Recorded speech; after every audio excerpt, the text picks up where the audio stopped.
Alright, so this is the Tutor's Guide to Persuasive Language. The idea is that if you can read, then you can probably find these techniques. It's not the full range of persuasive techniques that you'll need to be able to find and use, but it's a start. Alright, so the first one, you're looking for repeated letters. Doesn't matter if they're vowels or consonants, doesn't make much difference. An example would be, always ask about angry anglers. And the technique that this is alliteration. There are two forms, the vowel and the consonant sound. One is assonance and one is dissonance. The other is, and it's important to note though that it's not truly persuasive by itself. It just draws attention to a certain sentence or a certain part of language and makes it a little bit more pleasing to read or to listen to. Alright, the next thing you're looking for is quotation marks. And an example is, Dr. Smarty Pants states, I know heaps, or full-time mother Janet wrote, kids need to be challenged. And this is either one of two techniques. It's either expert opinion or appeal to authority. And these two things are very subtly different. Alright, so what we have here is an expert is generally understood to be someone who has qualifications around a topic or area, or people that are held to be experts on many topics. So as a well-educated teacher, I might be an expert on education, but if you ask me to fix your broken leg, I'll have no chance. However, it might be a bit broader if you're speaking to the Prime Minister, to the Premier, to a President. If they were commenting on a wide range of topics, you'd probably listen to them, beyond your medical concerns, which you probably wouldn't. By contrast, an authority is someone that is generally understood to have experience of something. They might have done some courses, but also they've experienced it. So something like a prisoner of war is an authority on war and the military, despite the fact they've only done perhaps training and not academic study in the area. Alright, next thing you're going to look for is numbers and percentages. So 50%, 2, 3, 4, 0, 0, 0. Anytime you see numbers, you've got a pretty good chance it's going to be statistics. Statistics is sort of the showing off version. The easier version would just be a graph or a diagram, which would be much clearer to read. But statistics allow you to also mention experts, so you could say these statistics are provided by the ABS or the Australian Bureau of Statistics. It allows you to show off a bit.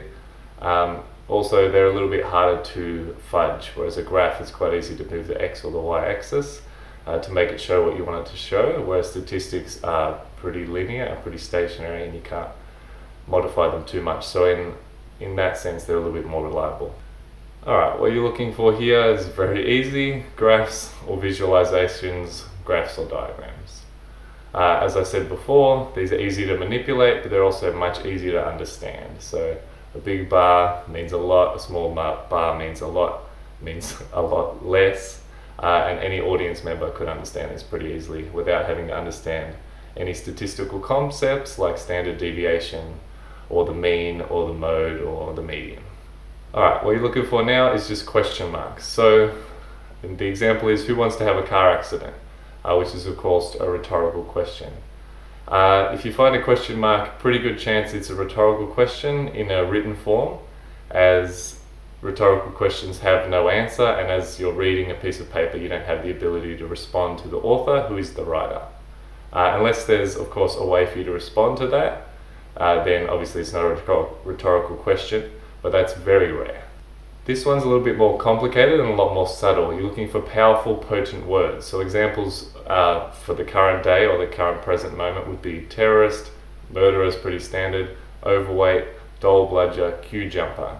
So these are words that when you read them, maybe the hairs prick up at the back of your neck, or you feel a certain shudder, and it makes you think of a certain associated words. So the technique, we call this connotations or loaded words. I'm going to read below because it's a bit complicated. Connotations or loaded words are best understood as words that have baggage. They allow an author to manipulate the thoughts of their audience members. So one man's freedom fighter or one woman's freedom fighter is another man or woman's terrorist. They are both explaining the same concept, but both have different thoughts and feelings associated with them. Again, another subtle one, but it's just words. So words you rarely see, you don't know, or that make you smirk. So as you're reading through an article, just circle words you're not familiar with, words you think are a little bit show-offy, even if you know what they mean. And this is likely to be a technique. So for example, grandiloquent, connotations, lyceum, pencil pushing, Mickey Mouse, flip-flopper. So these are quite colourful, and they might make you smirk or laugh or look at things in a slightly more humorous way. So colourful language is mostly used to establish tone. It doesn't persuade anyone by itself, but it might help to set up a certain tone of a piece which might in some way lend towards convincing someone. Right, the words you're looking for this one are fair, right, wrong, just, unjust, injustice, words relating to fairness. So for example, the way that Indigenous Australians are treated is unfair, unreasonable and unjust. And the technique is appeal to sense of justice. This one's pretty straightforward. If you can establish some proxy of your argument that most people would agree is right or wrong, then you can extrapolate that out to your more complicated argument and people are more likely to follow you logically on that path. Alright, what you're looking for now is the name of any country. So Australia, USA, Portugal, depending on where you are or the topic of the article. An example is, as a good Aussie, you should celebrate Australia Day with pride. And this should be one you can pick up on really easily. It's known as an appeal to patriotism, and it basically says that your country is the best country, or that your country demands something of you. So because the USA is so great, you are expected to do certain things, carry a gun, or whatever the author is trying to position you to do. What you're looking for now is mums, dads, families, brothers, sisters, uncles, aunties, cousin, any word that comes from the familial frame of language. For example, like a good son, I love my mum and my dad, keep families together. The technique is appeal to family values, and the only problem with this technique is that you're relying on the fact that everyone comes from the same type of family as the media would like to portray, or that the author would like to portray. So if you have two mums or two dads, or your parents split up, or anything like that, this might not necessarily work for you. So if I say everyone loves their mum, that might not necessarily be true in everyone's case or in your reader's case. And this does weaken the author's persuasiveness. Alright, you're looking through the article. All you're looking for is groups of three. So they'll usually be broken up by commas, and typically they come at the end of the sentence. For example, we need peace, bread, and land. The technique is the rule of threes, and it's something that permeates our culture so thoroughly that a lot of people don't actually notice it or understand it.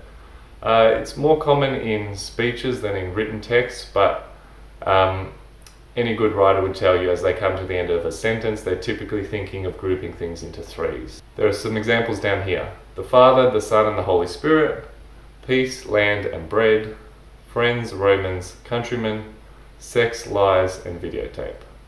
So you can think of many more if you put some time into it, but it's just important to remember that this is persuasive because it's a rule of our language. It's something that people do naturally without thinking, and it's culturally expected in our language. Alright, you're looking for the words we, our, or us. For example, we are all scared of others. And the technique is inclusive language. This is very effective because it makes the author able to set up a small community or develop their own through their writing. And it shows the way that people are grouped together. So all Australians we recognise. Shows that you are part of a group, Australians, and therefore there are, again, similar to patriotism, there are certain things expected of you. For this one, all you're looking for is dollar signs, the euro, yen symbols, the pound. The example is the government is spending $5 billion on military expenditure.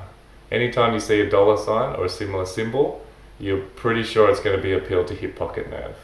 Anytime an author brings up money, it's almost guaranteed to be related to taxes or the proper or improper use of money. An appeal to hip pocket nerve is just that. Your money is being wasted, or your tax dollars are being wasted, or if you didn't spend your money on X, you could afford money to spend on Y, which would improve society or make the world better. Now, you're going to go through, you're just looking for repeated words. This is across the whole article, also within paragraphs, but especially within sentences. So what we need is love, love, love is the example. And the technique, of course, is repetition. As with some others, this is not persuasive in and of itself, but the more times you repeat a word, I have a dream, or a phrase, the more likely people are to go away and remember that upon reading or listening to your speech or reading your article. Alright, so that's all the techniques available to cheaters, which is people following these rules rather than understanding all the techniques I've explained in another video. But the ones that you can't find this easily are anecdote, appeal to common sense, appeal to fear and insecurity, appeal to tradition and customs, attack, cliche, emotive language, evidence, exaggeration, generalization, irony, metaphor and simile, praise, pun, and reason and logic. So these also are, in certain senses, a little bit more complicated to understand, and therefore also a little bit more complicated to find and locate in your article. Alright, that's all. Keep cheating and stay smart. Good luck.